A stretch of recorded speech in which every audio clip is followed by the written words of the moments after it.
Садыр Жапаров айлыктарды көтөрүү боюнча билдирүү жасады. Президент Садыр Жапаров кечээ 8 апрель күнү социалдык тармактагы баракчасында эмгек акыны жогорулатуу боюнча билдирүү жасады. Кайрылуунун текстин өзгөртүүсүз беребиз.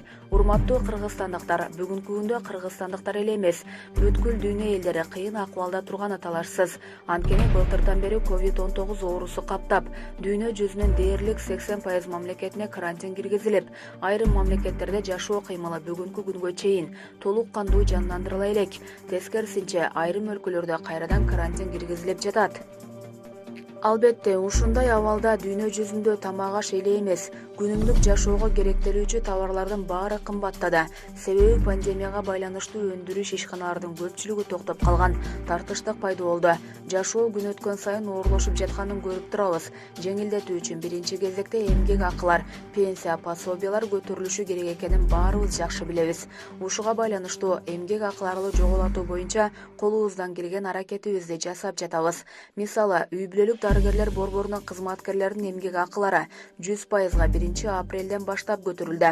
Ал эми калган медицина кызматкерлери менен маданият кызматкерлеринин эмгек акылары 1 июлдан баштап 50%га көтөрүлөт.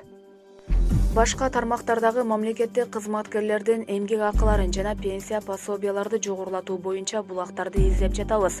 Ошентип четинен каржылоо булактарды таап көтөрүп турбасак, баарын бир мезгилде көтөрүүгө бюджетибиз туруштук бере албайт экен. Кудай буйрса эмгек акыларды, пенсия пособияларды жетиштүү деңгээлге чейин көтөрүүгө жетишебиз. Эмне үчүн биринчи кезекте медицина кызматкерлеринин эмгек акылары көтөрүлүп жатат деген суроо туулушу мүмкүн. Биринчиден, албетте медицина кызматкерлеринин иши абдан оорлоду. Экинчиден, өлкө боюнча 3000 дарыгердин орду бош турат. Эмгек акынын аздыгынан кызматтан баш тартып кетишкен экен. Ошол себептен шарт түзүп берүү жолу менен баарын кайтарып келишибиз керек деди Булак Баракелде Кейже.